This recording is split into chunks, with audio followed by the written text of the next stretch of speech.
Jaron Jarvis Channel, Top 20 Scary Stories of the Day from Reddit. No Sleep. 2018-09-12. Story 1, I'm getting paid to sleep in a creepy building this Friday. Beginning to have second thoughts. Landing this job wasn't easy. I was only accepted into the program by chance, a friend of a friend being an intern at the clinic. After hearing me gripe about my insomnia and general lack of sleep for what was probably the 1000th time on our commute into town, she told me about a project her medical group was working on. The job seemed like an easy cash grab. All I had to do was sleep in a bed for a night, and they were gonna pay me for it? Fuck yeah, I signed up. I wish I would have read the fine print before signing the agreement. I also wish I asked why the hell they were having me sign a death and dismemberment waiver. The whole thing seemed strange to me. However, I had never done one of these clinical trial type things, so I just assumed that was the norm, standard protocol shit. Things began to get strange about a week ago. My intern friend called me last Thursday night. She told me that she made a mistake in recommending me for this job, and practically spent 5 minutes begging me to opt out. I asked her what the big deal was, and why she was calling me in the middle of the night to suddenly tell me this. She told me that she wasn't allowed to disclose anything, which only worried me even more. After we finally hung up after what felt like an hour of back and forth dialogue that seemingly went nowhere, I checked my email, as I usually do before I go to sleep. In my inbox was the following letter, and after reading it, I can safely say that I have no idea what I have signed up for. Names and revealing information have been omitted. The 25th of August 2018 to 327 .com. Baku program at clinic.org. Subj. Thank you for participating in our sleep study. Hello. Before I list out any policies or guidelines, I wanted to personally thank you for participating in this groundbreaking research opportunity. If it weren't for the bravery and curiosity that people like you exhibit, our work here at the clinic would be nowhere near its current potential. Myself, doctor, and the rest of our associates greatly appreciate your service. At the start of the procedure, you and 11 other paid volunteers will enter the building at approximately 10 p.m. For the safety and security of our staff, we will be monitoring the sleep study from an off-site location. You and your colleagues are to ensure that all lights and electronics are powered off once the study begins, including digital watches, phones, hearing aids, etc. At 1 a.m., we will begin monitoring procedures. You will be assigned a room and a bed. Once you enter your room, you are to remain there until 6 a.m., unless a situation requires us to end the study early. It is crucial to our experiment that all sleep study participants wear their assigned wristband and heart rate monitor. See the attached file for more details. At 6 a.m., power will be restored to the building, and a green light will turn on above your door, followed by a buzzer. This will be your indicator that the experiment is over, and you are free to leave. In order to ensure maximum success and safety, please follow all guidelines listed below. 1. If you are awoken by a buzzer and a red light, instead of a green light, do not leave your room. You are to remain silent. Any sounds you hear, inside or outside of your room, are to be ignored. When the light turns off, or turns green, you are to leave the building immediately. 2. If at any time throughout the study you discover that your wristband has begun to shift from red to yellow in color, you are to leave your room immediately and head to the Faraday cage on the first floor. Remain there until the study ends. 3. Your door is to remain locked at all times. 4. If you hear knocking on your door, do not respond. 5. If you hear someone calling for you, or attempting to persuade you into opening the door, do not respond. We do not have any staff on site. 6. All strange or unusual dreams are to be logged in the supplied journal.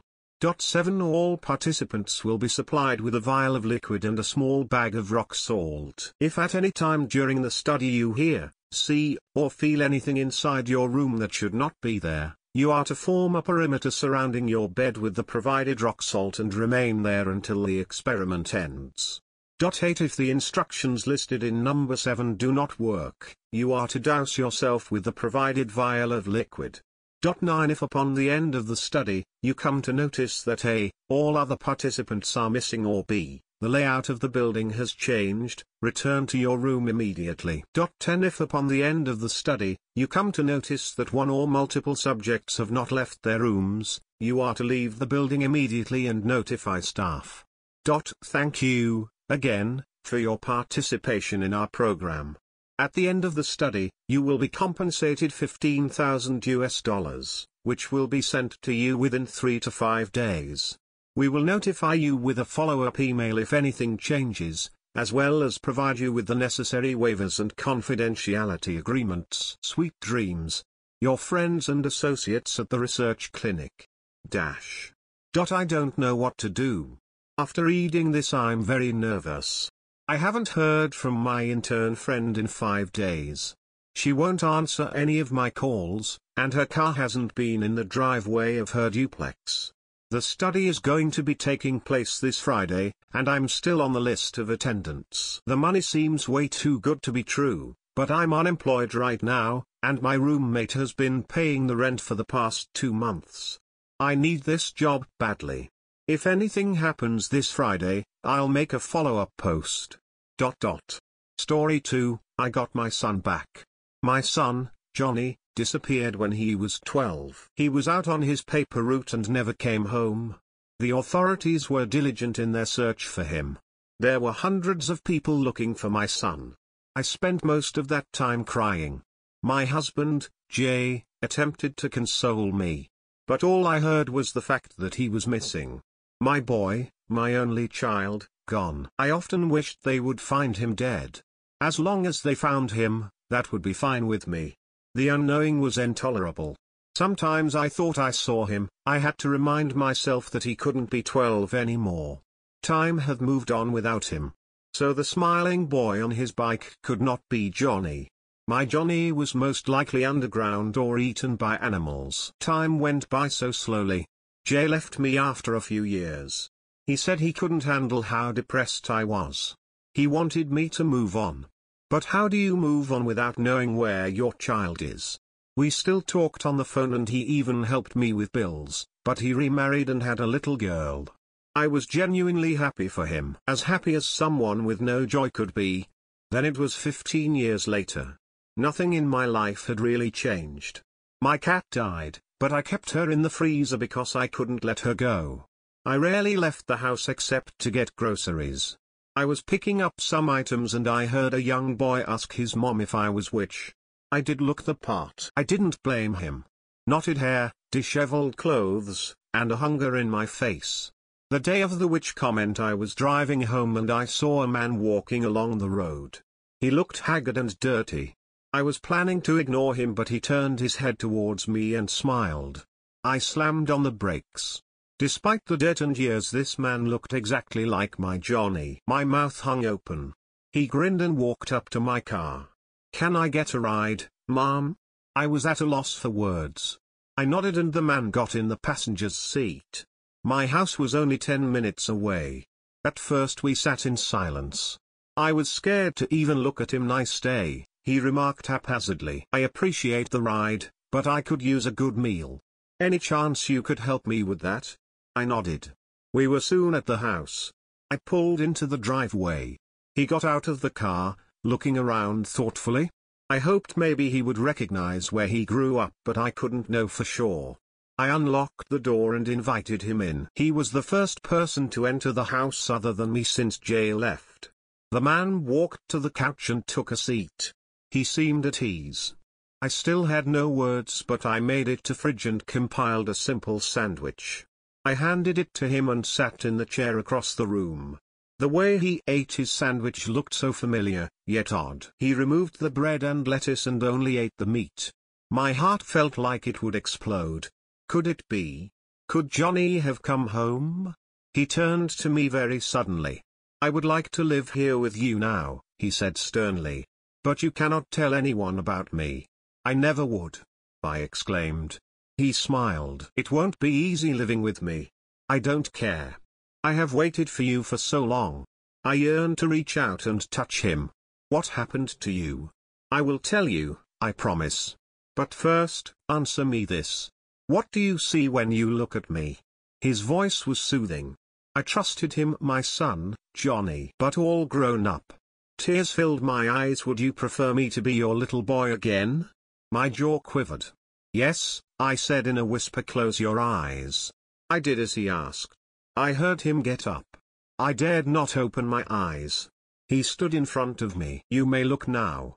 I opened my eyes and before me stood my Johnny, 12 again. He smiled. It's me, Mom. It's Johnny. I wailed as I reached out to hug him. As my skin connected with his, I recoiled in horror. His body felt like sharp feathers. To the eye he looked like my son, but to the touch he felt like something different. He grinned and pushed his hand to my cheek. It felt like the talons of a hawk. The touch left large gashes on my face. I love you, Mom. I held back tears and looked at him again. I love you too, Johnny. He leaned in and licked the blood off my face. His tongue felt rough. I cringed. You'll get used to it. They always do. He turned his back to me and started walking towards the kitchen. For a second I saw something monstrous. An 8-foot-tall creature, hunching like a wolf on two legs but covered in feathers. He turned to look at me and his face was a thorny cone with a long, barbed tongue hanging out the side. I blinked and he was back to being Johnny. He laughed and reached for the freezer. He gently removed my dead cat from her icy coffin. I lifted her hand up to my face, which was still bleeding but only slightly now. I couldn't stop shaking. You said you would tell me what happened to you. To Johnny. Chuckling, he twisted the cat's head and swallowed it whole. He came closer and softly asked, "Are you sure you want to know?" Feebly I nodded. "Please. Tell me where Johnny is." His arm rose and pointed at his stomach. "Your boy is right here." Excitement filled me for a moment. "You mean, you're really Johnny?" I breathed heavily. "Oh, no. He shook his head in amusement. He saw me as his mother after he got lost in the woods. He was so happy to see me that he came running for a hug. His laughter felt like poison. He tasted like hope. I felt like I was going to throw up. He shrugged. "You humans always see what you want to see. Makes feeding a lot easier." He went back to the cat and the sucking sounds of his feast was disgusting. But as I watched him, something softened in me. The unknowing was gone. I now understood exactly what happened to my baby. And I may never get my real boy back, but right before me is a perfect copy. My Johnny. I didn't care what it took. I would never let this one go. Story 3, Catfish. Typing. I can't believe you said that. The message popped up on my screen. It was a risky message to send in the first place, but fortune favors the brave, I thought to myself. Typing. You know it made you smile. Go on, deny it. I hit send and wait. Typing. Shame you can't do that for real. A smile creeps across my face as my time spent messaging Skillet Fan 94WS finally paying off. Typing. Who says I can't? We've been talking for months now and it's insane we only live 2 hours apart and haven't met in person yet.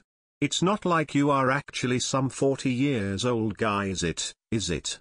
Smile tongue. Haha, I know how to wind her up with relative ease now. The message was meant as a joke but also pressing on the idea of us meeting. Typing.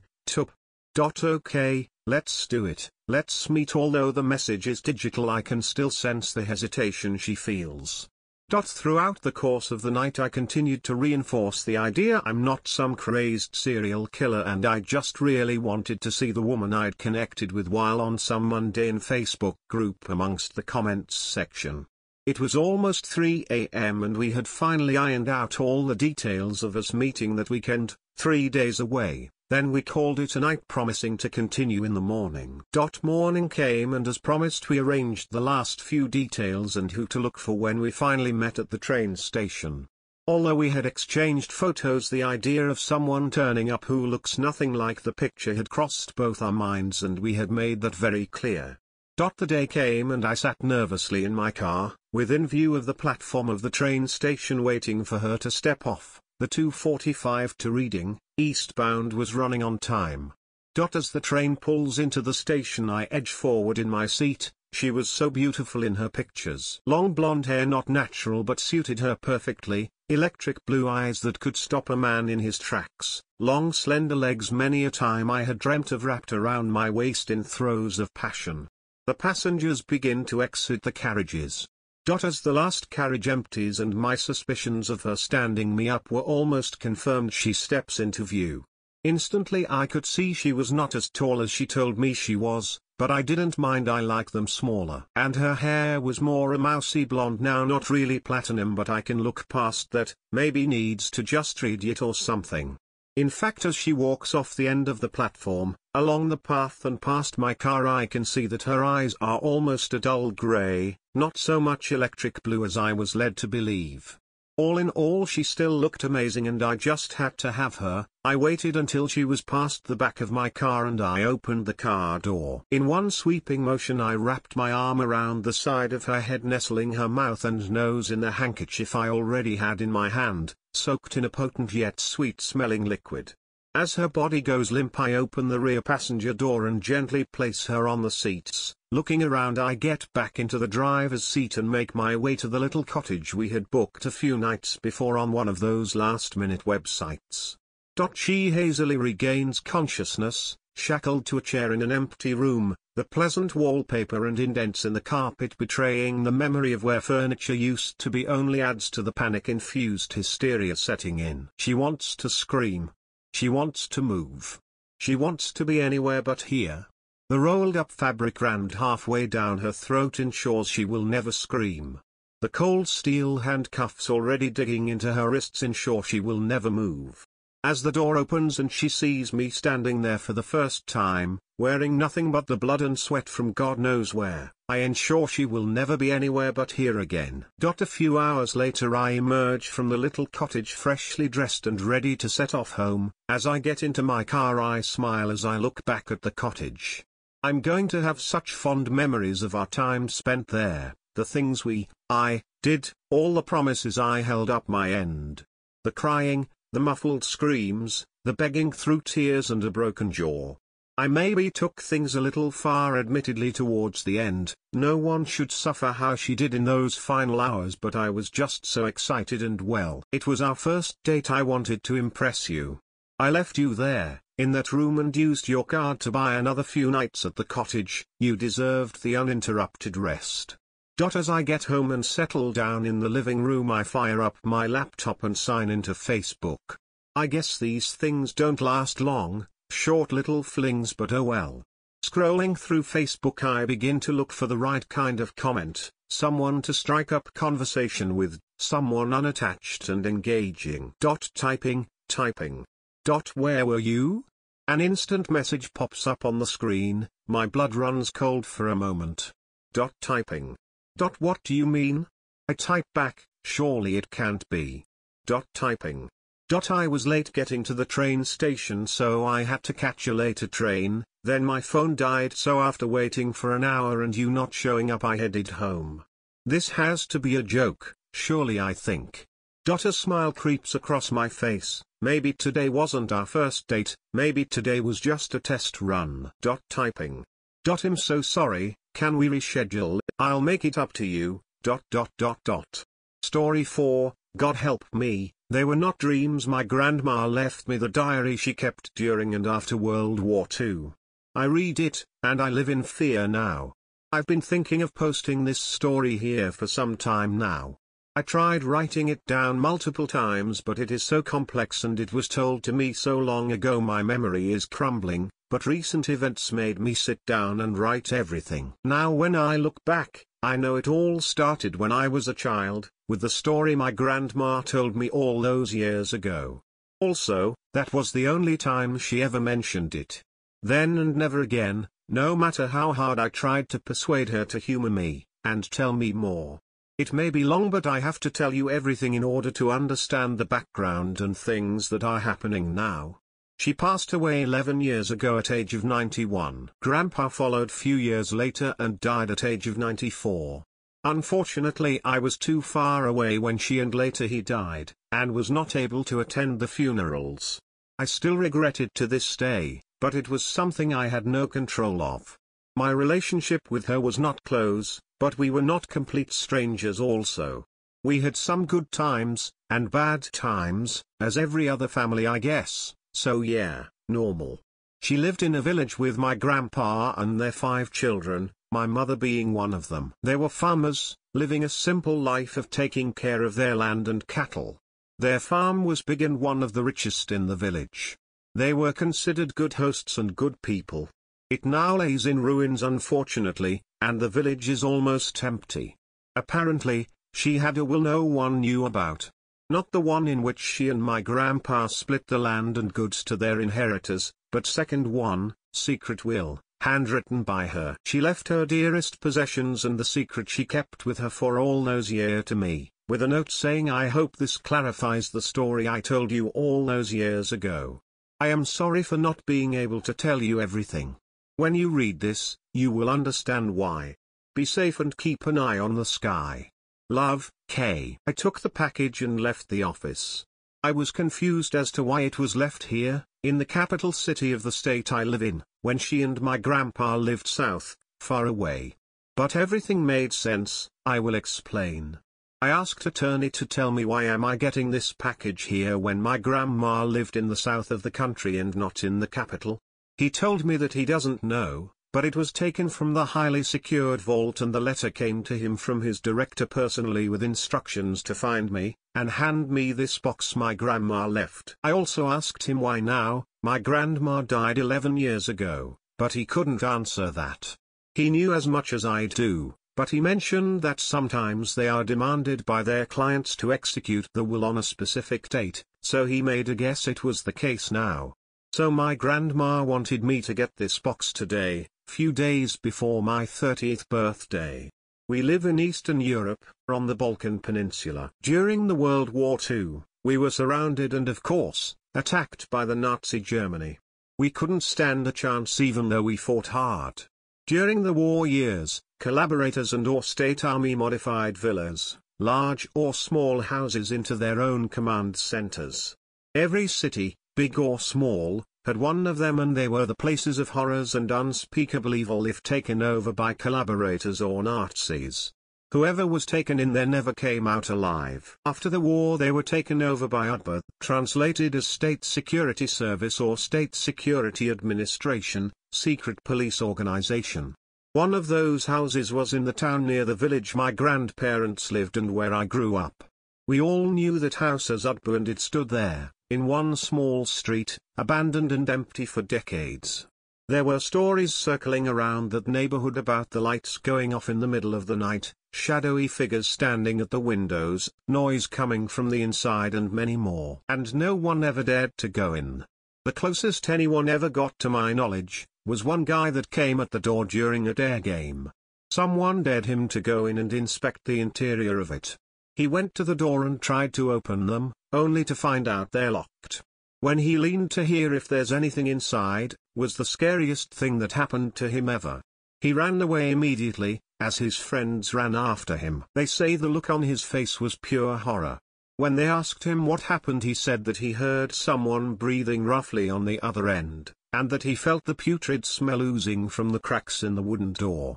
That was the last time anyone ever dared to set foot in the front yard, let alone get up to the door. I passed near that house countless times over the years I lived in that town, stopping by, looking at the windows and listening, but never saw or heard anything. So I always considered that story as nonsense and a myth. This is, as I found out, connected to the story my grandma told me. I just don't understand why I never connected the dots.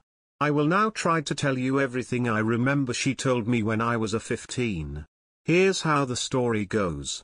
She was 23 when the word of incoming war started spreading through our country. Later that year, it started when Germany attacked Poland in 1939 as we all know. She applied to serve the army, and was shortly afterwards sent to serve as a nurse. Almost all women were serving as nurses, but that's not what she wanted. She wanted to be on the line, so she managed to implement into the army among the soldiers and was after sent into the battle. She was wounded and pulled back from the field. Within 2 years she was then sent to work in some sort of organization. They operated undercover and were stated in my hometown. That's when, as she said, weird things started happening, which continued to happen in the years after the war ended. There was 15 of them moved in a house which was abandoned even before the war started. 2 doctors, 3 professors, an officer, members of the police that came and go, 1 inspector and 2 women working as secretaries. My grandma being one of them. They were supposed to be some sort of intelligence or a command center, but they were neither and both at the same time. People came to them, they gathered information, distributed them, kept the finance books of the town, posed as judges and attorneys, my grandma and that other woman serving as nurses when there was an emergency. Basically they were the people for everything. Times were hard and they had to manage it the best they could. As she said, few days after they moved into that house weird things started taking place. Déjà vus, weird feelings of anxiety, panic attacks, loss of time and memory, twisted memories, odd sounds, misplacing of items in the house, nightmares, etc. Simply put, they started losing their minds in there. She was not spared of whatever was going on in there too. Déjà vu soon became everyday thing. Like a glitch in the Matrix, but the glitches last for a short period of time, right? In there, the glitches lasted for hours, days even as I understood. A peasant would came in to ask for help. Neighbor stole his sheep, he wants it back. They would sit with him and take his statement. He would thank them and get out, only to come back again seconds after he left. Repeating every sentence all over again. The policeman taking his statement continued talking to him like that same thing didn't happen just few seconds ago. My grandma sitting at her desk looking at the scene unfolding all over again, seemingly the only person in the room being aware of this huge déjà vu. She never said anything to anyone working there because she knew they would write her off as crazy, so she kept it to herself. People entering certain rooms only to re-enter again seconds later. Days slipping into nights immediately, no one noticing. She could swear she saw a man coming down the stairs and talking to her, only to figure out she can't remember his face or name after she was asked to tell who was she talking to in the hall. There was no second floor in that house. One police officer ran out screaming, swearing he saw the officer gouging his eyes out while that same officer stood outside looking at them with confusion. Professor was caught standing behind the door with blank look in his eyes 2 days after they thought seeing him go out to the apothecary. The thing is, they thought he was standing there for 2 hours. One of the doctors was the only one aware that he was standing there for 2 days straight, but became aware of that only after they snapped the professor out of that catatonic state. A peasant came in carrying his severed finger asking for help, only to be seen few hours later completely normal. Things like that. My grandma stayed there for an entire year, and left in the summer of '44. She then moved to the village and met my grandpa. They started a family and she did her best to forget that weird year completely. I remember her saying she still has dreams about that place, but she is not sure if those are just dreams or memories. She said she hopes those were just dreams. I asked her to tell me what was she dreaming about, but she never wanted to. She said I was too young, and what she told me was more than enough, and that she didn't want to traumatize me even more. We both laughed, and I wrote it off as a horror story. That's probably why I never figured out she was talking about that house at the house. When I came home I opened the box. Among the items in there was, as I presumed, a diary she kept during the war and her staying at that house, also in the years after. I peeked inside and saw that the first entrance was made on June 24, 1940, and the last on May 21, 1990. There was one page left at the end and only one sentence: God help me, they were not dreams. After I saw that sentence everything came back to me. I connected the dots, and started going through the diary, and oh boy. It is something. I will post the most relevant things here in order for you to understand. I now live in constant fear, hoping things she wrote about are no longer taking place and that they somehow came to an end, but too afraid to dig into it. I'm scared I might find out it's still going on. If it is, God help us all. Story 5, Disappearance in a Small Town. When I rounded the curve on the last leg of my evening run, the sight of a man kneeling in the middle of the field caused me to draw up short. Instinctively, I stuck my hand in my jacket pocket and felt for the mace I kept there. Before Hannah Lee had disappeared last month, I never used to be afraid. It was the kind of thing that never happened in towns like this, until it did. Now I stood here, trying to catch my breath and thinking about how foolish I was to be out alone at this time, on this desolate stretch of back road, so close to where her car had been found. He stood. Despite the fact that his back was to me, and that I hadn't seen him in a good 5 years, I knew exactly who he was.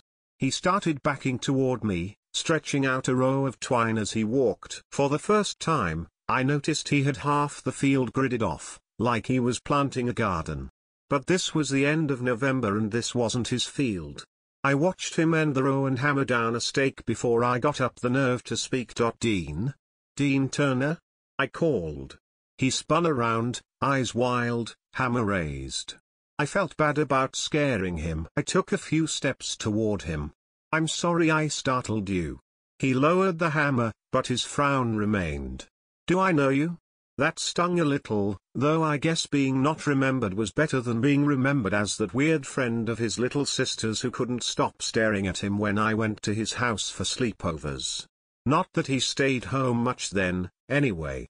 I wondered if he and his stepfather had ever patched up their differences. I figured that was why he'd entered the Marines straight out of high school. Megan Dyer. I'm a friend of Hannah Lee's. Really? He jabbed his hands in his pockets. When did you last see her? Actually, the night she disappeared. A bunch of us did, but we didn't get to talk much. His eyebrows raised. He looked at the field, the darkening winter sky and then back at me. I'd love to talk to you. Can I buy you dinner? Yeah. I looked down at my running clothes. I need a shower. I live about a mile that way, the big white farmhouse on the left. Why don't you finish up what you're doing here and pick me up in about 30 minutes? Great. Thank you. I felt self-conscious as I jogged away. Dinner with Dean Turner. My high school self was still inside there somewhere, screaming.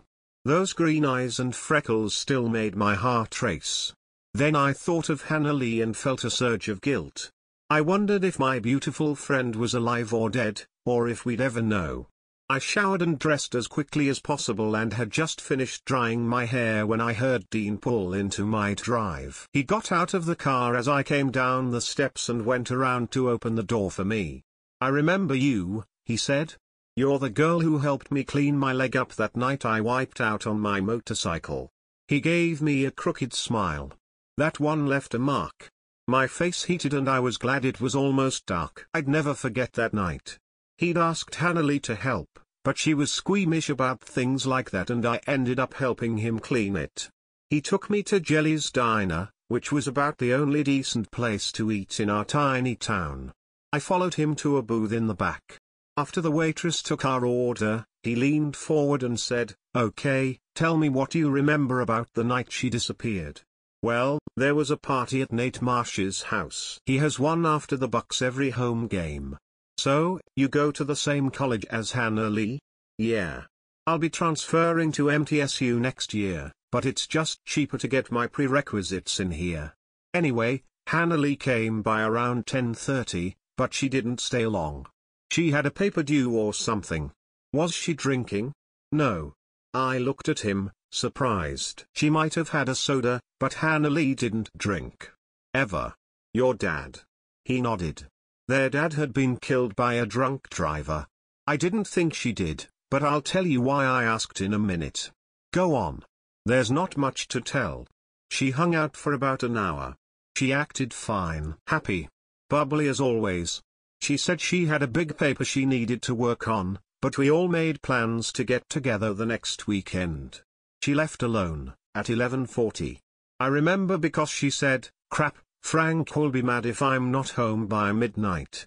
We teased her because she was nearly 21 and still had a curfew. She mocked his voice and said, "My house, my rules, young lady." Dean rolled his eyes, and I thought again of some of the arguments I'd seen between him and his stepfather Frank. It wasn't much longer till a cop swung by and broke up the party anyway. Said the neighbors were complaining about the noise. Dean thanked the waitress when she brought our drinks and said, "This is what I know." She called Frank at 12:10, said she'd run her car into a ditch. He asked where she was so he and Mom could come pick her up. She said she was on 50th Avenue near Palmer, but she was going to walk toward town because she was scared to sit out there in the middle of nowhere. But, her car wasn't on 50th. I know. She was 10 miles away. That's why I asked if she was drinking. Frank said she sounded confused. Her voice slurred. He told her to stay in the car, but she refused. He said they were talking, then something startled her and the phone disconnected. Whenever he tried to call her back, it just rang. They've searched a pond near where her car was found, and also Big Creek. But if she had fallen in, he grimaced. If she drowned, I can't believe they wouldn't have found her by now. He leaned back and took a sip of his drink. That's what I was doing in that field. I've been marking off grids, searching beyond the official search area, which is 1.5 miles from where her car was found. I wish I could have gotten here sooner, when everything was fresh, but I was overseas and it took them a while to get to me and a little longer to get me home. She knows these roads like I do. Why would she have thought she was on 50th? I can give you the names of other people at the party, but they'll tell you the same thing I did. She didn't act impaired in any way. There's another party tomorrow night, can you take me? Of course. The waitress brought our food, but neither of us was hungry by this point. I was still trying to map what he'd told me in my head. It didn't make any sense. Who was she dating? Had she had any trouble with anyone? As far as I know, she wasn't dating anyone. She broke up with Matt Richardson months ago, but he was at the party too, with another girl. I don't think either of them were particularly upset about the breakup. As far as anyone else, I don't know anyone who has a problem with Hannah Lee. He slid a photo across the table. Who's this? I blinked at it, surprised. Hannah Lee with her arms around a smiling blonde guy with tattoos. I didn't know they even talked. He went to high school with us. His name is Jake Graham. Do you know where I can find him? He works at Whitman's garage during the day, and plays in a band at Wild Billy's a lot on weekends. It's Friday night. Think he'll be there? We can see. He threw a 20 on the table and we left our food untouched. There was a CD in her car, a homemade one. Sad songs, breakup songs. A note on the liner that read, "I love you. Please call me," and this picture. What do you know about this guy? I try to think. Jake spent most of his time in the vocational building at high school. I knew he was in our class, but I rarely saw him outside of lunch and study hall. Not much. He was a loner in high school. Quiet. I think he worked at the garage then, too. I remember he used to sleep in fifth period sometimes. Sounds like me, Dean mused. You ever see them together? Never. That picture shocked me. Jake's band was playing that night. I studied him as he played the drums, trying to imagine him and Hannah Lee together.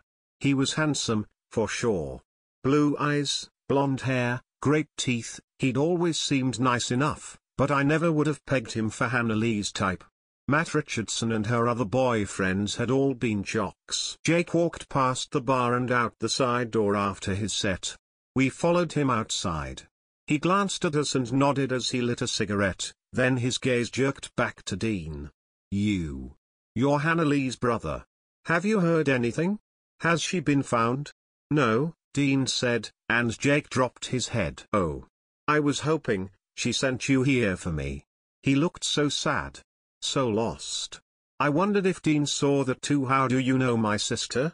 Jake looked at him for a long moment, then sighed. We're dating. 8 months. I love your sister. Dean glanced at me. How come nobody knew about you? Her friends, my mom. Jake blew out a stream of smoke and stubbed out his cigarette. Because of Frank. He hates me.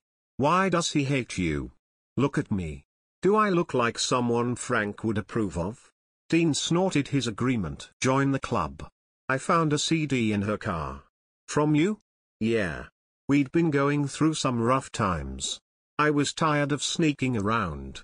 I mean, she's 20 years old. I told her if she wanted to be with me, be with me. You know?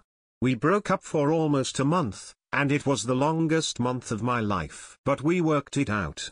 I wish I'd have had my phone on me when she called that night, but I was on stage. We didn't get out of here till nearly 2. She called you? Jake dug his phone out of his pocket and played a voicemail. Hannah Lee's voice sounded muffled. Slurred. Hey, babe. I guess you're playing already. I put my car in a ditch and I feel weird. I'm okay, not hurt. I guess I'll call Mom. I love you. Did you play that for the police?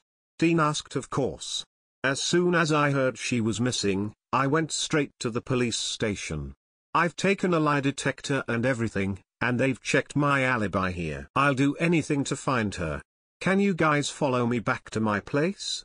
There's something I want to show you. Dean looked at me and I nodded. We followed Jake back to his place, a tiny brick house across town. Inside, there were more pictures of him and Hannah Lee. They looked so happy. I'd known her most of our lives and I'd never seen her smile like that. I think Dean noticed it too. He lingered for a moment, looking at the pictures on the mantel, before Jake motioned us to his kitchen table. Dean pulled out a chair for me and then sat beside him while Jake powered up his laptop. The table was littered with missing posters and a map filled with push pins hung on the wall, along with scribbled notations on post-it notes. Please don't tell anyone about this if you don't have to, because I don't want to get her in trouble, but my cousin works for the cell phone company Hannah Lee uses and she gave me the same copy of the records from Hannah Lee's phone that night that they gave the police. The only outgoing calls were to me and Frank, and after their last call disconnected, it shows the numbers going to her voicemail. I think somebody took her. Big Creek at that time was 5 feet deep in some areas, and at the most 20 feet in others. If she'd fallen in like they said, she would have been found by now. I don't think she's there. I've been putting out a lot of things electronically. I think it's our best shot. He showed us everything he'd been working on, getting her face out there, asking for help. I could tell even Dean was impressed with the scope of his investigation. He leaned back in his chair. So, there was nothing in the days leading up to this, nobody who was giving her trouble, or any health issues, or anything odd you can think of. Jake slid him his phone. No, nothing. You can read our texts, see if I missed anything. We messaged a lot, but I've been over and over it. I can't see it. Oh, she's Lucy in there. My nickname for her. Lucy? Jake smiled. Yeah? I call her Lucifer, like the devil, because... Dean held up a hand. Never mind. I don't want to know. It was nearly midnight when we got back to my place. Dean pulled into the driveway and parked the car. Thank you, for everything. I feel like I've learned a lot tonight. You're welcome. Give me your phone. I programmed my number in and said, text me when you search tomorrow. I'll come help and then we can go to that party tomorrow night. It's usually the same people every time. Maybe we'll find out something new. This whole night was a surprise to me. He squeezed my hand. I believed him, didn't you? The guy's done a better investigation than what I've seen from the cops so far. I did believe Jake. But if he was right, and someone had taken her, was there any chance she was still alive? We searched all the next day and went to Nate Marsh's that night.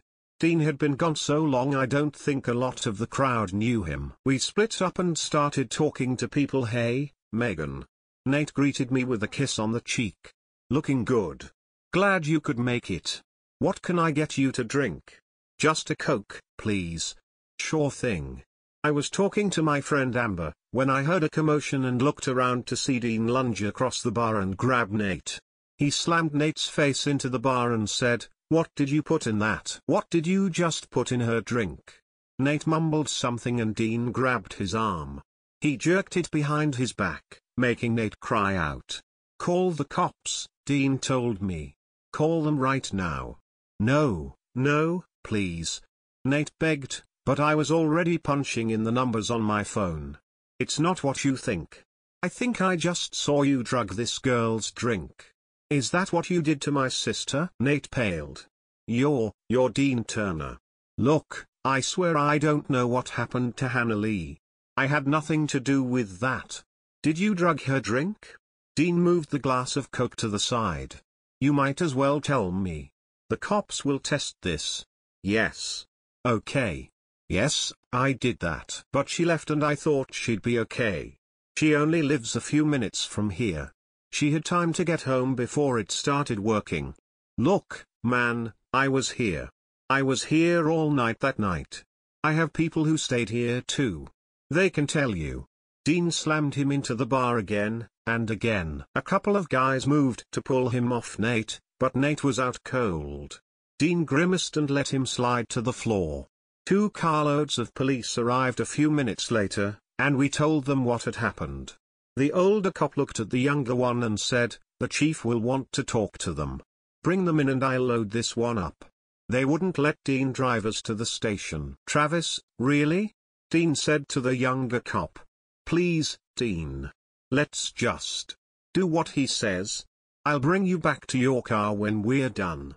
Dean motioned for me to get in the front seat of the squad car and he slipped into the back seat. The younger cop, Travis Mitchell, had gone to school with us too. He looked as uncomfortable as I felt. He kept watching Dean in his rearview mirror. The cop car stank, and the front seat was messy. I had to move things around just to clear a spot to sit. None of us spoke all the way to the jail. The chief did not appreciate being dragged out of bed at this time of morning, but he seemed understanding after Dean told him what happened. He promised to let Dean know what he found out from both questioning Nate and the lab tests on the drink. Another cop took us back to Dean's car, and soon we were sitting in my driveway again. No wonder she was confused. No telling what happened to her, Megan. Something was nagging at me, but I couldn't figure it out. Dean was beside himself. I hated to see him like this, hated to think about what might have happened to Hannah Lee that night. He leaned over and kissed my cheek. "I'll see you tomorrow. I'm going to go see Jake and tell him what we found out." My thoughts were troubled as I turned on the shower and undressed. When I reached to unclasp my necklace, I froze. I grabbed my phone and called Dean. "Send me a picture of that photo you have of Hannah Lee and Jake. Why? Please." There it was, hanging around her neck. A thin gold chain with the letter L for Lucy. I'd seen that same necklace tonight. "Dean, get over here, right now." I disconnected without explanation, cut off the shower and started jerking on clothes. Then I called the chief and asked him to meet us at the jail. I'd seen the broken necklace lying in the cup holder of Travis Mitchell's squad car. He was one of the cops who'd busted up the party that night. He'd been the one to stumble across the disoriented girl that night, but what had he done to her? The answer would haunt us all. That New Year's Eve, I sat at a table at Jelly's with Dean, his mother and stepfather.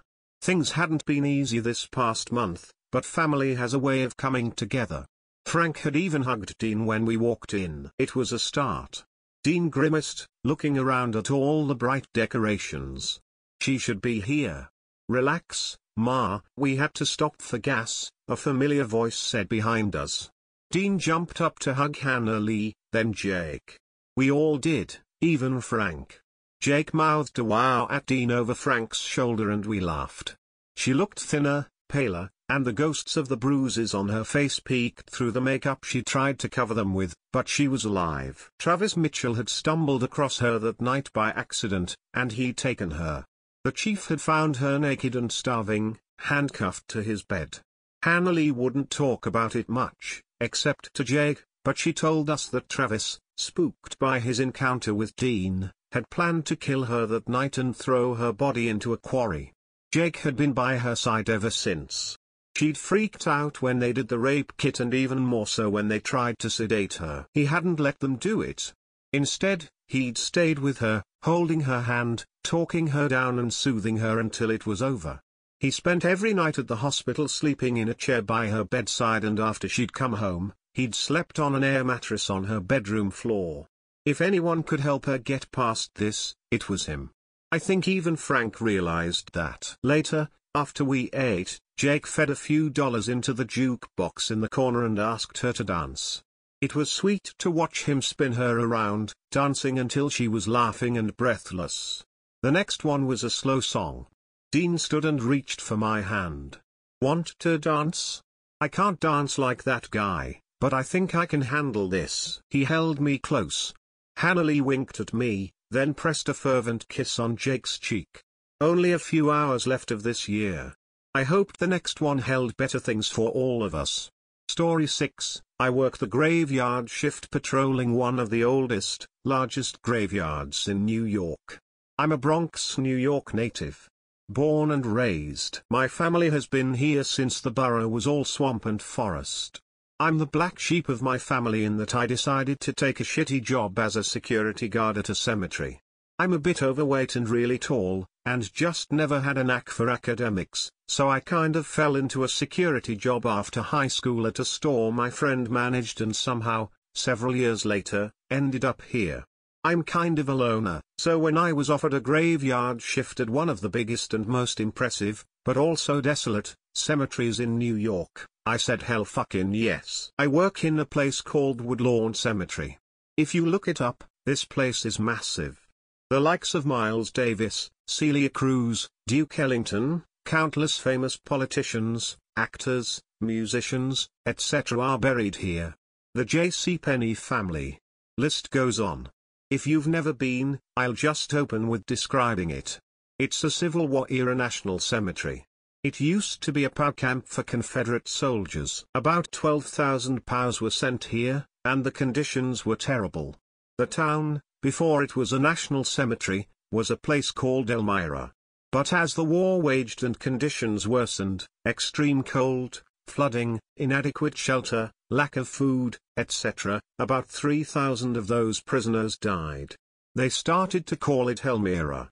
The way the infrastructure is built, there is zero electricity running through this cemetery. There are no street lamps like the kind that line Central Park, cell service gets fuzzy, the whole nine.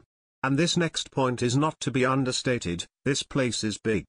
There are roughly 400 acres of land encompassing this architectural wonderland. There's even a lake with a wooden crossing bridge. We have tours all the time. Locals come here to picnic, etc. For reference, 1 acre is just a little under the size of a football field. You could fit about 4.5 football fields in 5 acres of land. There's 400 acres here. History, this brings me to my next point. The architecture. This is something I cannot stress enough. Woodlawn is fucking beautiful. When you enter the main gate, for a little less than a mile it's small-time little flat graves and gravestones. Some have nice etchings, sure, but once you hit the top of the first big hill and look down upon the spread of the rest of the cemetery, it's utterly breathtaking. It is a valley of monuments. Massive crypts and obelisks, weeping angels 3 times the size of a full-grown man, mausoleums made of marble with handcrafted gold jars containing the ashes of the rich, custom-made stained glass from the 1800s in Art Nouveau style. The place is gorgeous, but admittedly a little creepy. I digress. I've been here for over 10 years, the first 9 of which were spent as the primary guardian of this whole creepy lightless clusterfuck with literally zero supervision. When serious shit has gone down, my best bet has always been to call the police, and even then I did do so on such a semi-regular basis without them really ever finding much to back up my claims that they drag their big end to feet or just dismiss me entirely in response. I'll give you my most personal one. Most don't hit too close to home, because so many people wander through this place, but I knew this girl. I think about her every day and keep a Polaroid selfie she took of us on my desk, which I'm looking at right now as I type this. Her name was Dana. She's a small kid, maybe 5 feet 4 inches and 120 pounds, beautiful young girl with short darkest brown hair and some tattoos. One of the sincerest and nicest kids I've ever encountered from this your generation. One day she and her boyfriend got lost on the far north end of the park and called the cops, and the sun was setting fast, so they in turn patched her through to me. I was able to locate Dana and her boyfriend fairly easily, as they were on a paved road close to the end of the park. On the drive back, they got into a quibble because her boyfriend was blaming her for their getting lost. He was being very cold and short. Dana was trying to get some sketches in for a school project and was coming up on the end of the semester, so her grades depended on getting certain photos and sketches in. This guy just didn't get it. At some point she started crying and this guy says, "I'm driving home, you can walk since you live like 3 blocks from here." He abruptly exits the car and this girl is in my back seat, inconsolable. I decided to simply just turn my phone, open to maps, and it takes a few minutes, but she finally understood and inputs her address. I drive her home, a literally 2 minutes drive. Guy was a dirtbag, and she is beyond thankful, even through her tears. I get out to see her to her door and she just throws her arms around me and says the sincerest thank you I've ever heard, and goes upstairs to her apartment.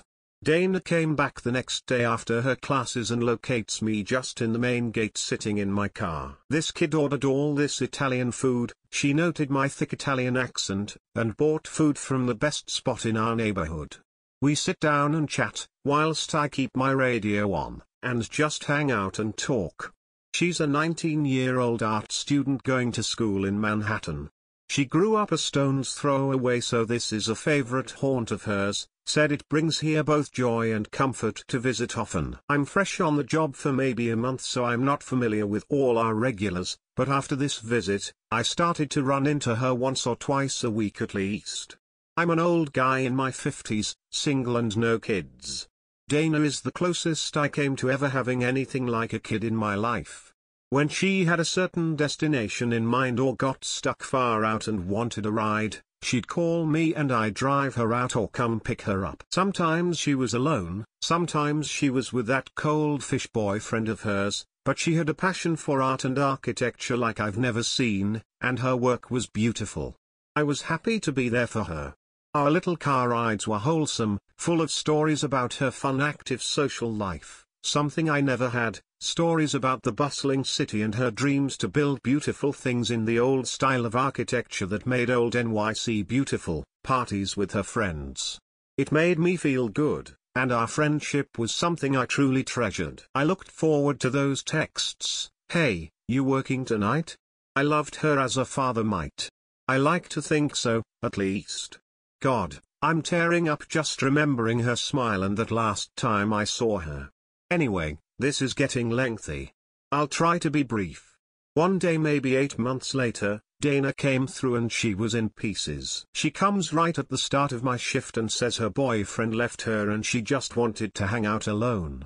She came with her normal backpack full of supplies, some fruit, and this time an obvious bottle of alcohol in one of those black plastic liquor store bags with gold stripes. I drive her to the northern heart of the cemetery, almost smack in the middle, and plead with her to be careful. As she's leaving, she pulls out a bottle of Jack that was at least a quarter gone already and asked if I wanted a swig for the road. I should have stayed right there. I should have known better. God fucking damn it, she was so obviously kind of tipsy. This part of the cemetery was deep, like in the northern heart of the cemetery, with very few roads, which means pitch black darkness on all sides when the sun sets. I returned to the main gate afterward, because she did say she wanted to be alone, waiting for a call to come in, and kind of dozed off in my car. I woke up maybe an hour later and it's Dana's boyfriend tapping on my window. He says they got into a big fight, no mention of breakup, and he really needs to talk to her, but realized she dropped her phone in his car. We shared notes, and when he realized she was drinking, he lost his shit.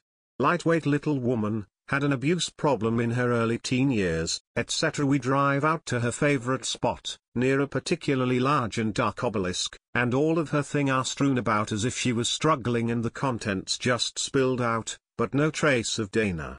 This guy, let's call him Sam, is full on freaking out. He's beginning to cry, and I reassure him that we have at least an hour of daylight left to follow her and tell him to spread out in one direction while I search the other.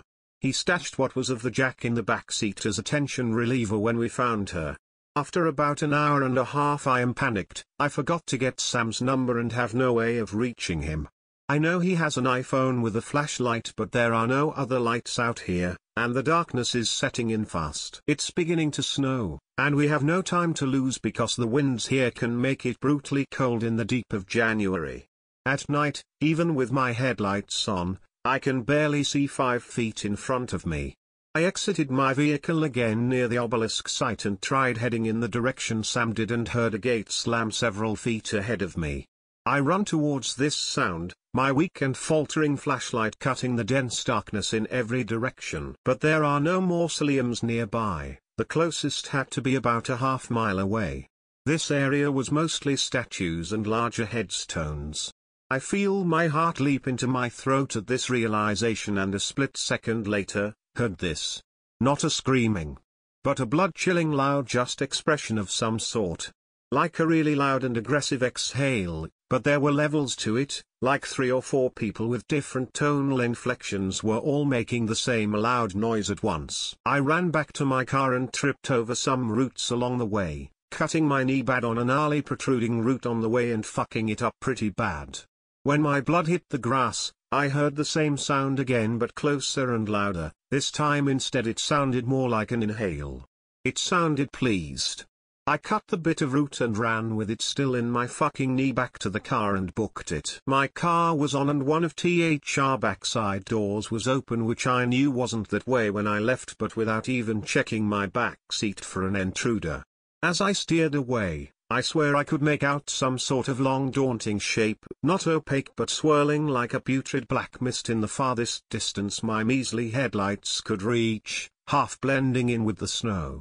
I flew to the front gate and called the cops. They found Sam outside of a crypt on the outskirts of the Monument Valley, the remnants of a broken bottle of Jack, which he apparently used to try to break open a window to this mausoleum, sustained some bad injuries to his hands and lower arms that were exposed, and resorted to pounding desperately against a small side window on this thing, trying to break in till cold and fatigue got to him, where he went to sleep.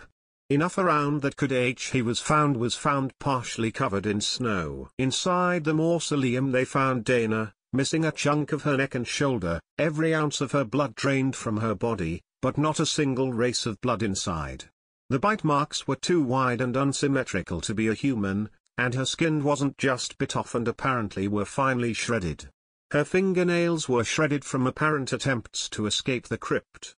It looked like there was a struggle inside, ashes were scarred on the ground and a heavy stone cover of a crypt had been partially destroyed. This stone was thick, and there was no trace of another human inside with her, and if there had been, they wouldn't be locked inside with her.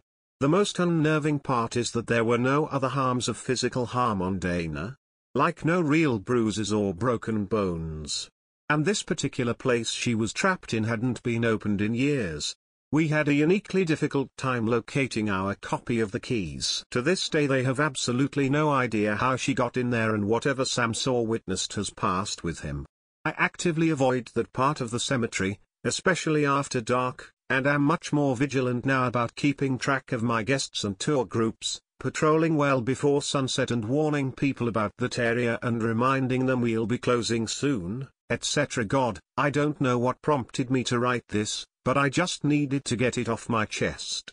I feel a little better. I'm new to Reddit and just wanted to contribute something, as I have little to do now but just reflect on all those years spent in the dark from the comfort of my well-lit office. I have some stories from my other buddies who've been on the job longer than I am, if anyone is interested after this. Sorry for the long read. If you made it to the end, thanks buddy. Edit, some small fixes, felt a little shaken writing this. Story 7, Moving Day.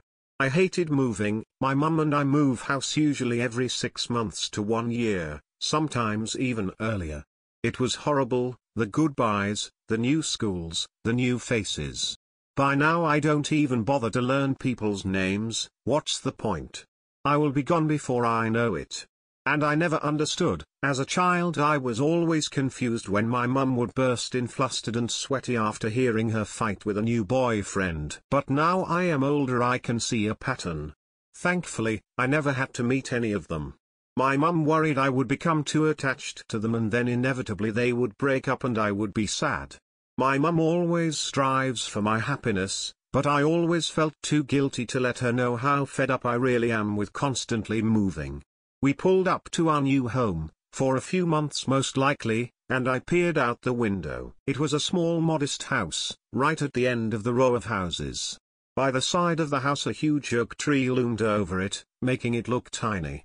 From the tree hung a deserted rope swing, hanging on by a few strands of thread by the looks of it. I sighed and got out. Well, at least we won't be woken up by our neighbor's loud music anymore, Mum remarked, and nervously laughed. Yeah, I doubt anyone would even hear us scream from here, I joked back. My mum shot me a wide-eyed look, and I swiftly apologized for my joke in poor taste. My mum has always been super nervous, she always has a wide-eyed, jittery, almost straggly look about her. She never talked about her childhood, but I guessed it wasn't the most pleasant of upbringings. Maybe that is why she always seems to go for bullying and arrogant men, from what I hear. I gave her a hug. Maybe this will be a good move for us, I whispered. Hope so. That night, I was unpacking in my new room, which had a small metal single bed pushed against the wall in the far corner of the room. The house seemed old and rickety, and when the winds became strong and loud the house seemed to groan in pain, as if the force of the wind was somehow hurting it. When it was time for bed I kissed my mum goodnight, and watched her meekly shuffle off to her room down the hall. I clambered into my bed, the bed's springs shrieked when I lay down, and every slight movement of my repositioning made a whining noise. It started almost immediately, a male's voice, loud and aggressive.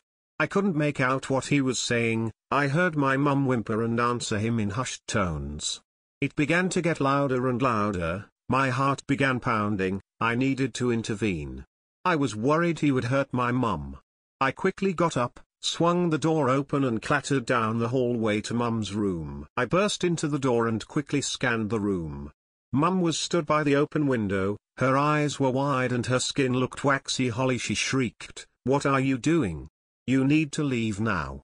She made a move to push me back out of the door, but I stood firm. My mother stood a foot smaller than me. I was able to push past her with ease. No, Mum, I can't sit back and let men treat you like this anymore. You don't deserve it. I swatted her away and began looking around the room. I can't believe a grown man had the cheek to raise his voice like that to a woman, but when confronted and then hid like a pathetic child. I know you're in here, I called. As I opened up the built-in wardrobe, I peered in. It smelled like mothballs and staleness. The staleness you get when a house has been abandoned for a long time. I couldn't see much. Some of Mum's clothes hung limply from the rack and a few unopened boxes, but nothing else. I'm over here, a deep gruff voice called out, tauntingly. I snapped my head back into the room and spun around. My eyes darted wildly around the room. I looked at the big brass bed in the middle of the room. It had plenty of space underneath to hide. I slowly walked up to it. My heart was doing somersaults and the blood was pounding in my ears. It was almost deafening. I reached the bed, and my hands hovered over it. I slowly bent down to look underneath. It was mostly in shadow, with shapes hard to make out. I could see suitcases, an old umbrella, skipping rope, and bin bags full of things. But no person. You're getting warmer, the gravelly voice sung out. I didn't understand. I looked at Mum and she was petrified. Her eyes looked almost glazed over with fear, and her mousy brown hair was stuck to her forehead with sweat. The last place he could be hiding under the outside window. I walked closer. I was shaking so badly I had to take a few breaths. Mum let out a muffled wail. She walked closely behind me to get a look out of the window too. I stuck my head out. The sharp cold air hit me first, and slowly counting to 3 I peeped down to the ground below. I couldn't believe it. I blinked, and then started desperately scanning the back garden. There was no one there. I'm right here. I felt the low voice in my ear. A shiver went through my whole body and I yelped and backed away. I turned, and let out a scream. My mum was stood by the window, her head bowed slightly, her eyes fixed on me and a wide smile on her face. I began to back away. What's wrong, Holly? You found me, the voice crooned. I let out a wail. The voice. It was coming from my mum. She cocked her head to the side, her eyes were hollow and she smiled. Now it's your turn to hide. Story 8, my cat likes to scratch at the bedroom door. I love my kitty to death. Really I do. She is such a sweetheart who never tears up the furniture and always goes to the bathroom in her box. Whenever friends come over, she runs up to them and meows sweetly until they pet her head, then she curls up in my lap and drifts off to sleep, and yes, I'm aware that when she does that, I look like a James Bond villain. I really have no problems at all with my cat except for one. She will not stop scratching at the bedroom door while I am trying to sleep. For some reason, she does not like it when that door, or any door in the house for that matter, is closed. I can't begin to tell you how many times I've been just about to fall asleep when all of a sudden I hear the distinctive scratch scratch scratch scratch scratch of her tiny paws on the wood. I try to ignore it every night, but it just goes on and on and on. You know that moment in cartoons when a character is trying to go to sleep, but they can't because a leaky faucet continues to drip drip drip through the night?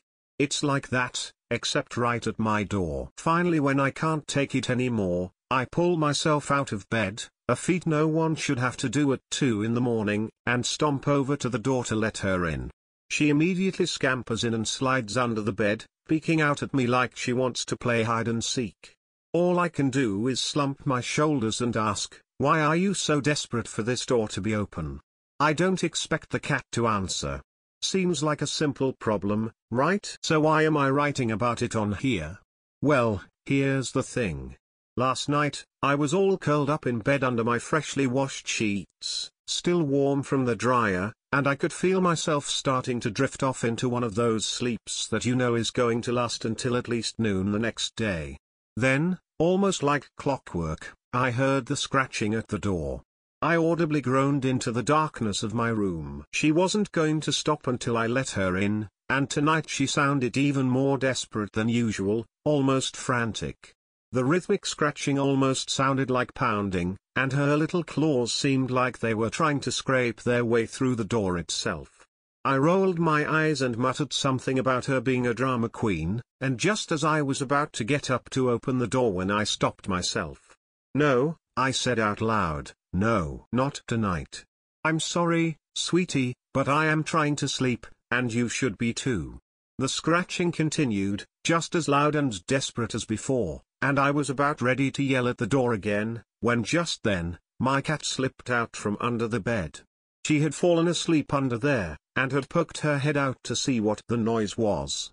Story 9, Harper has a twin sister. I have known Harper for over 4 years now and I consider her to be one of my closest friends. Yet it was only now that I learned she has a twin sibling. We were in a bar, on the birthday party of Mark, another friend of ours. I am actually not too much into parties, I only showed up there to give them a present and to congratulate, but then I felt it would be rude to leave just like that, so I sat down in one of the quiet corners and started playing some games on my phone. Suddenly, I felt a tap on my shoulder. I turned around to see Harper sitting next to me. "Hey there," she said, her voice sounded cheerful in a half-hearted way. "Didn't expect you to come." I shrugged. "And don't expect me to stay. I'm kind of just waiting for a possibility to get out of here without coming off as rude. I'm getting anxious again." Harper nodded. The smile had faded from her face and she suddenly seemed tense and uneasy. Confused, I leaned towards her and asked, "Hey, is something the matter?" Harper let out a long sigh, then raised her head again. "You write, don't you?" "Ah.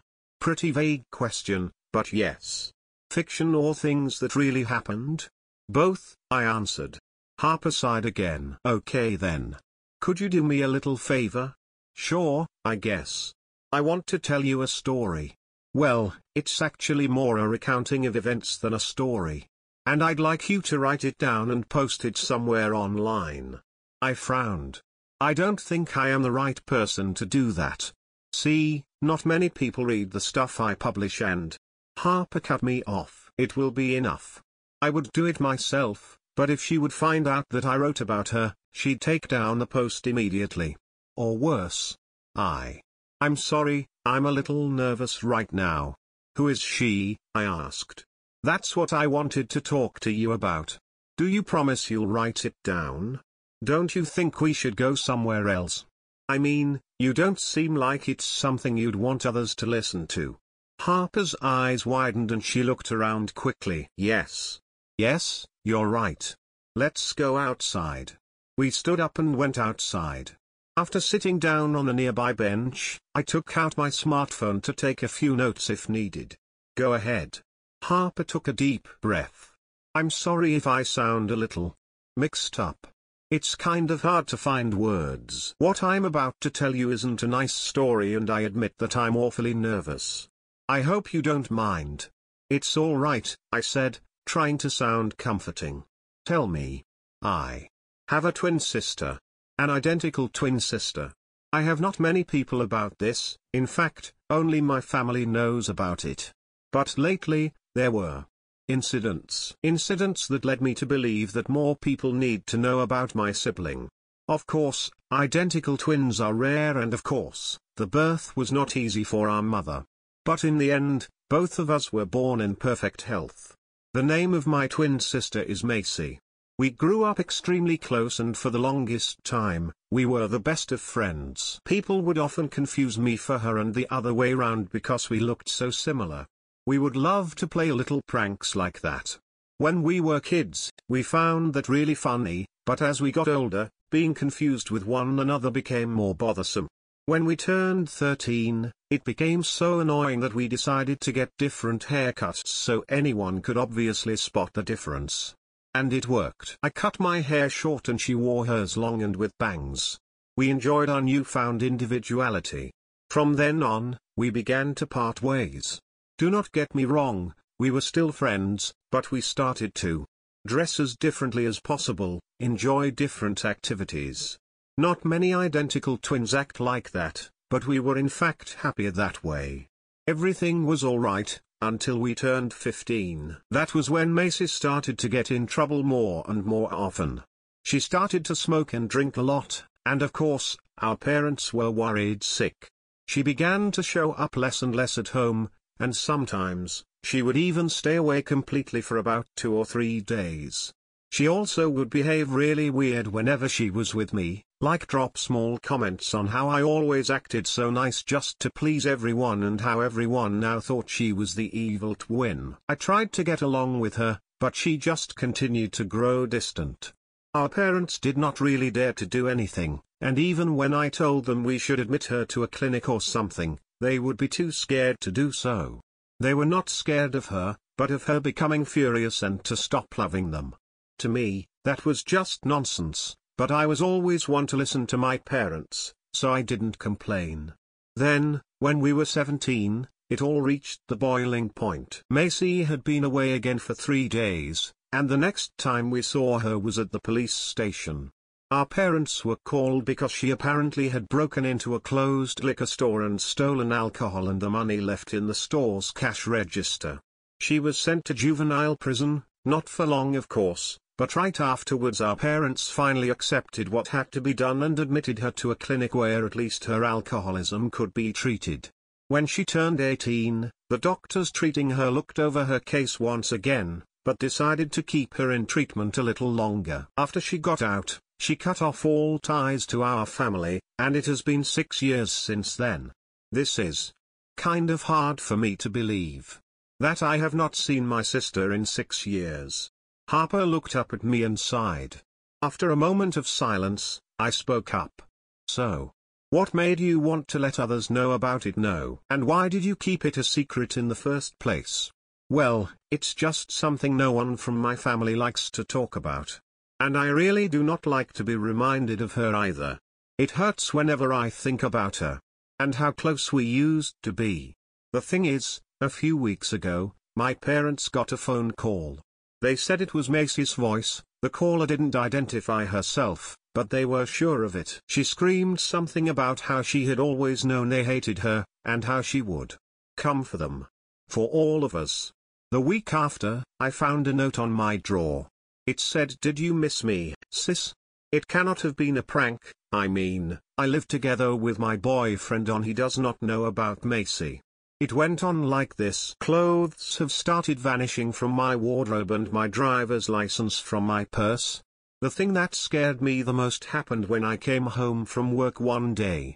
I went into the bathroom and found a huge tuft of neatly cut off long hair in the bathtub.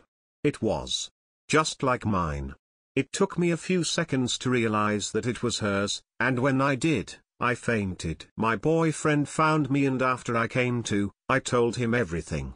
He urged me to call the police, and so I did.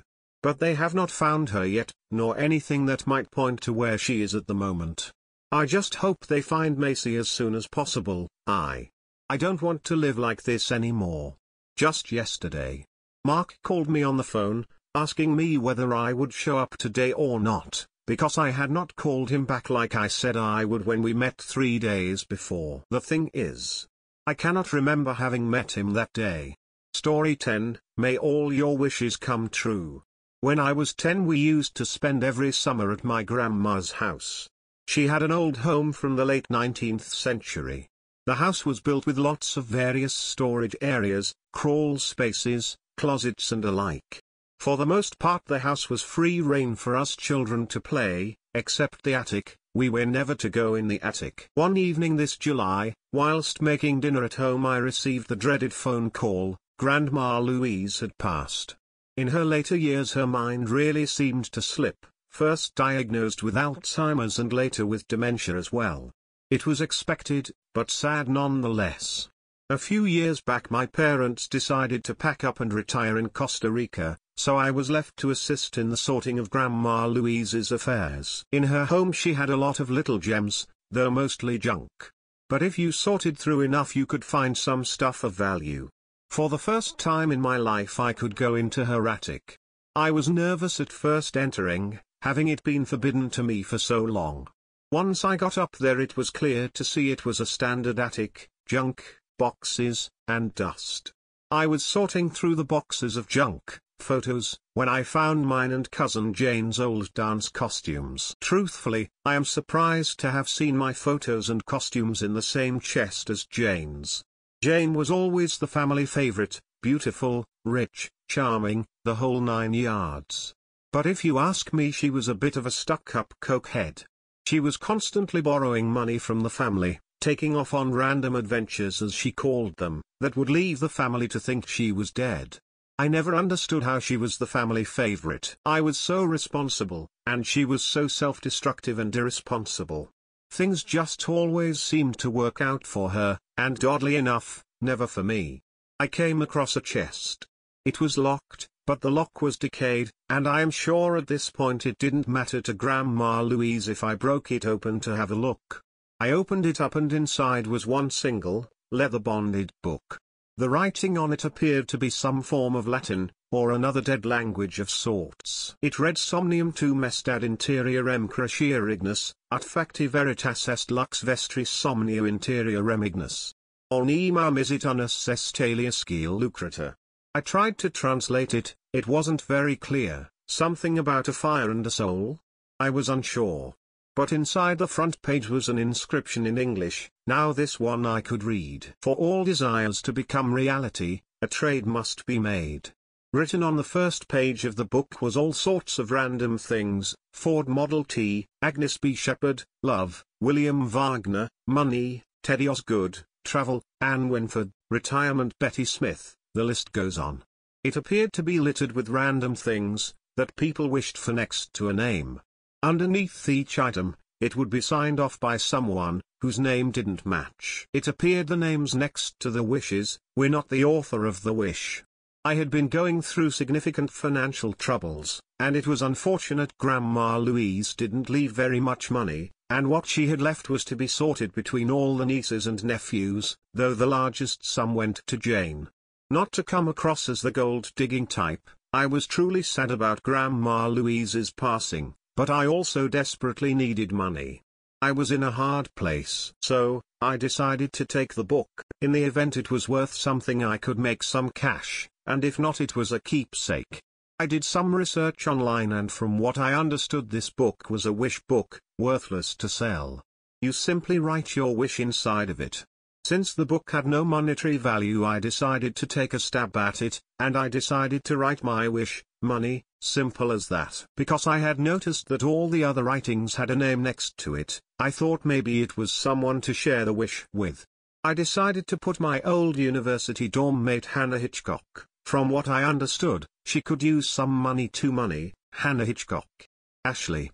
I was awoken the next morning with a phone call. It was the lawyer handling Grandma Louise's estate. It seems he had made an error, and I was to receive an additional $700,000. It seemed outrageous that someone could make an error so large while calculating a will, almost surreal. But sure enough, it was true, and I was to receive that money. I remembered the book and thought that it must have been a coincidence, but thought to write something once more. Inside I put love, Phil Lacroix. Phil was someone I'd known since university who had always remained friendly with me, but never looked twice at me. You see, I am not show-stoppingly beautiful, I don't think I am hideous, but he was truly a ladies' man. I figured if I am to share this love with someone, hopefully it's with him, and quite literally. Sometime later an old university friend, Sarah, had reached out inquiring if I'd spoken to Hannah. It appeared no one had heard from her in a month. I explained I hadn't, proceeded to catch up with Sarah, and ended the call. I thought it was strange that Hannah had gone missing when I was only just thinking about her. About a month ago, when I put her in the book. What a strange coincidence. After I hung up the call with Sarah, a man Derek from my work called. He wanted to ask me out. I felt that was strange but accepted the offer. Shortly after, Damien from my gym called to ask if I wanted a coffee. I felt it was strange but also accepted that offer. The calls continued from various men I knew in my life, so much so that I eventually had to decline each offer, included the first two. This was strange. As I had mentioned previously, I am not a showstopper, and this was more attention than I had ever received. It was unnatural. I started feeling strange and decided to call back Sarah. I asked her if Hannah had shown up. She said she hadn't, and that the strangest thing was her apartment looked as though she was in the middle of making dinner and just disappeared. I knew it was a long shot, but I thought I would ask if she had heard from Phil. That's when she told me, he too had been missing. Apparently, a bunch of them were out for cocktails when Phil stepped away to use the washroom and never came back. Everyone had assumed he got too drunk and left, but no one had heard from him since. I decided to ask when that was, and she informed me it was August 16th, the day I wrote Phil's name into the wish journal. I have a feeling something is horribly wrong with this book, and it must be destroyed. I will destroy it. I received a call that Jane has taken off again. Classic Jane, so irresponsible. I guess I should go out and look for her. After all, I do have this brand new Jaguar to drive. Story 11, I wasn't alone during the night shift. My name is Sean, and I'm 23 years old. I am a night security guard. I worked late at night to watch the building and I would go back home at midnight. It's hard not to fall asleep during my shift, so I always brought some coffee and Monster to keep me awake. I was a security guard at a very tall office building. I was to check the cameras from a hidden room, and even though it was nighttime, the building still had quite a bit of people. I often get bored during the job, so I pulled out my cell phone, and listened to the newest playlist I created before coming to work. It was a bunch of rock music that I was a big fan of.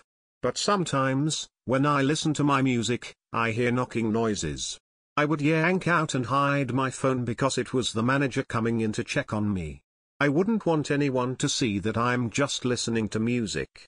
So I pretended that I was looking at the security cameras. My manager came in to check on me, and I played cool. They asked me if I was okay, and I said I could maybe get some coffee because I didn't get to sleep a lot last night. These days, I have not been able to sleep because I have mild insomnia. He nodded and went to get me a mug of coffee. He came back with it, and I gulped it down my throat even though it was hot. My throat got a little sore, but I reached in for a cough drop from the pile next to me. He then left me to continue on the job, and I went back to watch the cameras. There was one kid who just kept staring at the security cameras. He was like 8 or 9, and he just kept staring at the camera, like he was looking right at me. In fact, I looked around, and everybody was looking at the camera. I jumped back in horror, and went back to take another look. Thank goodness, the camera had a microphone, because the kid said something. He said, "Mom, there is a spider up there." Everybody then looked away from the camera except for one woman who was next to the little boy, who was presumably his mom, and she said, "I don't see it anywhere." The boy said, "Don't you see? There is a giant spider web up there." He then pointed at the camera like he was pointing right at me. The women then just stared at the camera and said, "You're imagining things, there is nothing there." The kid then just walked away, seeming frustrated that nobody was seeing what he was seeing. It started getting late, like 10 o'clock, and then there were a lot less people than there were when I came in. I heard crawling noises, like a giant spider was in the room with me. You know those sounds you hear from a spider in Minecraft? Those little crawling sounds they make? Just like that, except I wasn't playing Minecraft. I guess I got a little paranoid from the kid just pointing at the camera, and then everybody looking at the camera at the same time. You start hearing very small thumps and small cracking noises in the wall when you are paranoid, like after listening to a very scary horror story, or when you watch a very scary horror movie, or if you hear noises in the wall when you live alone. That's what was happening to me. I looked at the cameras again, and I didn't see anyone anymore. It was like everyone had left. I felt very bored and lonely now that no one was showing up on the cameras anymore. In fact, I clicked and looked through all the cameras that were in the building, and I didn't see any signs of someone in the building. I was literally the only one. I called the manager, and they said they were still here.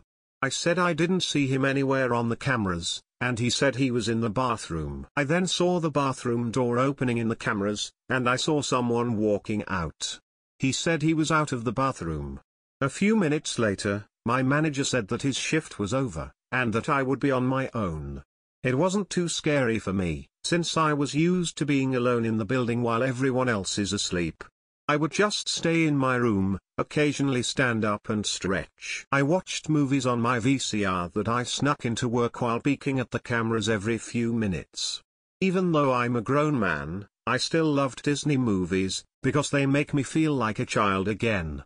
While I was watching Pinocchio, I took a peek at the camera screens. What I saw widened my eyes. The clock in one of the rooms just stopped. I decided to check my watch, but it stopped too. The exact same time of the clock that stopped in the room. The seconds hand was also frozen on the exact same spot. I figured it was some kind of impossible coincidence. I decided to check my computer clock, and it was on the exact same time that the stopped clock and my watch was at, except what I saw gave me chills. The seconds hand on the computer clock was also stopped on the exact same place that all of our other clocks were stopped at. I knew that this was impossible. Something was happening. Also, the clocks on the cameras were on the exact same time too. The time was 23:59 and 59 seconds. My shift was over at 0 o'clock. I looked at the camera again, and I saw a dark spot in the corner of the room. It was very, very tall. It was more than 7 feet tall. I knew that I was the only one who worked at this time, and it stopped 1 second before my shift was over. It looked like a person, and it looked like it was holding something big. It was like a rectangular thing, like a sign that people often hold when there is a sale or something. Every few minutes, it took a step towards the camera. In the middle of the room, there was a circle of light from the small light bulb that was still glowing, so if anything or anyone stood there, I would see them. I then noticed that black figure was slowly approaching the circle light, like it was going to reveal itself. I then ran to my telephone that was sitting right next to the computer, and I dialed the manager. He told me that there was no one else working in the building. I then knew it was time to call the cops. I told the manager I was calling the police, and he told me to do it now. We hung up, and I dialed the 9 button first, and the 1 button twice after that. The operator said those well-known words like she was reading the lines of 911, "What is your emergency?"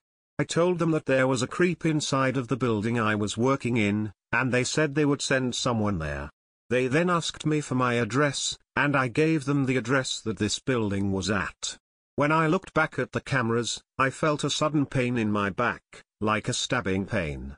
I then realized how bad my back was getting these days, and that I would have to go to the chiropractor tomorrow. But what I saw under the little circle of light drew my attention in. I saw a man that I recognized as my co-worker. He was holding up a sign. As I started to read it, I felt warm water sliding down my back. I assumed it was sweat since I was hot and terrified. I read the sign he was holding. It said, "Get out of there right now." He's got a knife.